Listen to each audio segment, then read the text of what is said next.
लड़कियों, एक बात कहनी थी। तुम अपने पापा के परी हो तो हम भी अपने पापा के परा है। छोड़ो शायरी हो जाए। अच्छा शायरी कि कल वो पढ़ाने आई थी काली साड़ी में। क्या बात। कि कल वो पढ़ाने आई थी काली साड़ी में। वैसे छोटे तुम पढ़ते कहाँ हो? आड़ी बाड़ी में।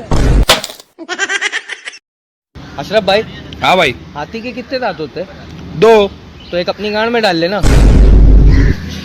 मजाक कर रहा था भाई, बुरा लगा क्या? नहीं भाई यार। तो दूसरा भी डाल लेना।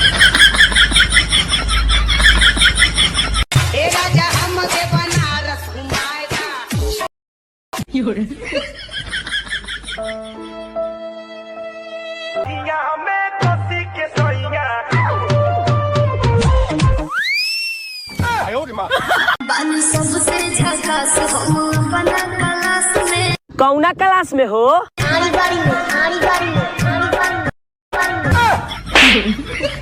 बाड़ी में।